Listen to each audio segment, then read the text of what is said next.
दोस्तों, फ्रेंडशिप हमारी लाइफ की सबसे खूबसूरत चीज़ होती है। हम फ्रेंड्स बनाते हैं और सोचते हैं कि हम पूरे लाइफ टाइम उसके साथ रहेंगे, पर अगर वही फ्रेंड हमारे टॉक्सिक हो जाएं तो, सेल्फिश हो जाएं तो, या फिर हमारे साथ गेम प्लान करने लगे, क्या करेंगे तब हम? पूरा किस्सा जानने के लिए इस वीडियो को एंड तक ज़रूर देखिएगा, स्किप मत कीजिएगा। नमस्ते, सत श्री अकाल, आदाब। मैं हूं गरिमा और आपका स्वागत करती हूं अपने चैनल गरिमा किस्से एंड कहानियों में। फ्रेंड्स, प्लीज़ अपना ढेर सारा प्यार और आशीर्वाद दीजिए मेरे वीडियोस को, मेरे चैनल को सब्सक्राइब कीजिए, मेरे वीडियोस को लाइक और अपने प्यारे प्यारे कमेंट्स कीजिए। दोस्तों, उस टाइम पे हमने जिस कॉलेज में एडमिशन लिया था, हमारा कॉलेज का फर्स्ट ईयर चल रहा था। हम सब फ्रेंड्स जो थे 3-4 लोगों का ग्रुप था जो स्कूल टाइम से ही फ्रेंड थे। हम सब ने एक ही कॉलेज में एडमिशन लिया था क्योंकि हम एक दूसरे से अलग नहीं होना चाहते थे।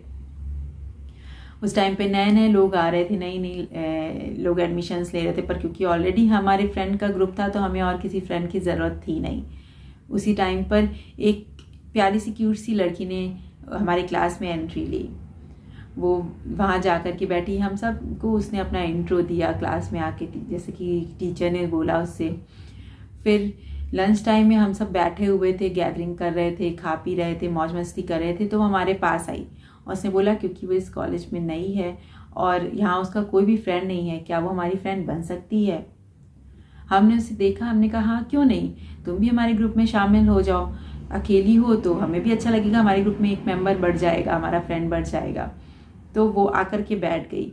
कुछ दिन उसने अपने बारे में बताया और फिर वो इस तरीके से हमारे बीच घुल गई जैसे कि कोई चीनी पानी में घुल गई हो। हमें समझ में ही नहीं आता था कि वो बाहर से आई हुई है और वो हमारी स्कूल टाइम की फ्रेंड नहीं है।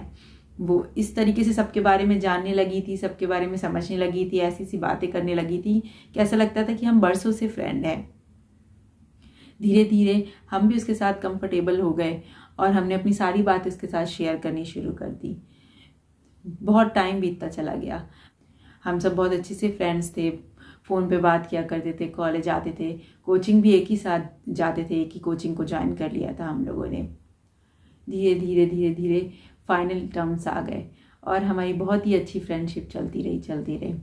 फाइनल एग्ज़ाम्स के टाइम पर हमने जो है अपनी प्रिपरेशन के लिए कुछ नोट्स बनाए थे जो क्लास में टीचर्स पढ़ाते थे, और कुछ जो है बुक्स वगैरह लेकर के आए थे मार्केट से। एक दिन अचानक से अकाउंट्स के पेपर के पहले उसका कॉल आया। उसने मुझसे बोला कि मेरे नोट्स जो हैं अचानक से कहीं खो गए हैं, मुझे पता ही नहीं चल रहा है, क्या मैं अपने नोट्स उसे दूंगी ताकि वो अपने फ़ोटो कॉपी करा के मुझे वापस कर सके।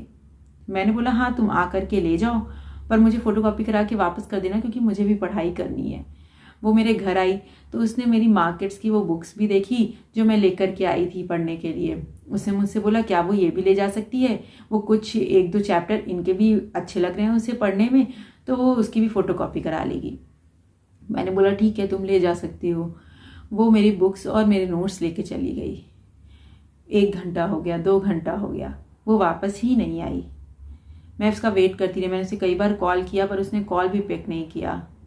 मैं उसके घर गई तो उसके घर पे ताला लगा हुआ था, घर लॉक था, घर पे कोई था ही नहीं।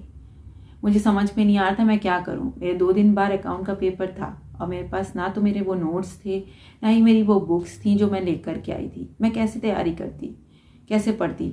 मैंने अपनी बाकी फ्रेंड्स को फ़ोन किया, उन लोग भी ये बात सुन के बहुत ज़्यादा हैरान हो गए कि उसने ऐसा क्यों किया।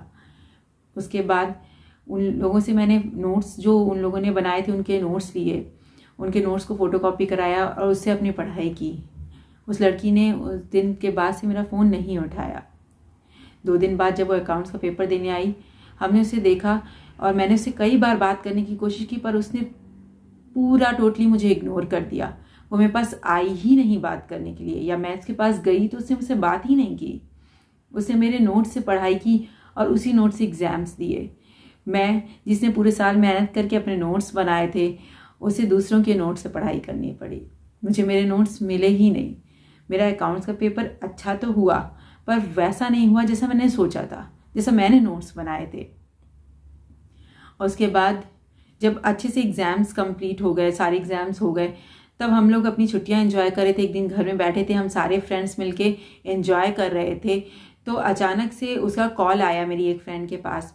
उसने उससे पूछा कि वो कहाँ पर है और वो भी मिलना चाहती है, पर क्योंकि मेरे सारे फ्रेंड्स को पता था कि उसने मेरे साथ क्या किया है, तो उन लोगों ने उसे मिलने के लिए मना कर दिया और उससे ये जानने की कोशिश की कि उसने मेरे साथ ऐसा क्यों किया। तो उसने बोला कि वो जिस दिन पहली बार मिली तो उसे इन्फ्योरिटी हो गई। वो आई हमारे फ्रेंड ग्रुप में इसलिए थी क्योंकि वो चाहती थी कि वो मुझसे बदला ले सके। हम ये बात सुनना था कि हम सब शॉक्ड हो गए। हम सब जिसे अभी तक फ्रेंड समझ रहे थे, वो हमारे ग्रुप में इसलिए आई थी कि उसे मुझसे बदला लेना था। उसने इस तरीके से मेरे साथ बदला लिया। अब तो मुझे फ्रेंडशिप करने में भी डर लगता है, सबसे नए फ्रेंड्स बनाने में भी डर लगता है कि कोई किसके साथ किस हद तक जा सकता है, हमें पता ही नहीं चलता है। पर दोस्तों, कुछ लोग अच्छे भी होते हैं। मेरे बहुत ही अच्छे स्कूल टाइम के फ्रेंड्स अभी तक मेरे फ्रेंड हैं। आपकी फ्रेंडशिप दोस्तों के साथ कैसे हैं? आपके कौन कौन से फ्रेंड हैं, मुझे ज़रूर बताइएगा। और मेरा ये किस्सा आपको कैसा लगा मुझे कमेंट सेक्शन में लिख के ज़रूर बताइएगा। और अपना ढेर सारा प्यार दीजिएगा, मुझे सब्सक्राइब कीजिएगा। Thank you so much. मेरे चैनल को लाइक और सब्सक्राइब कीजिए और बेल आइकन पर क्लिक करना मत भूलिए।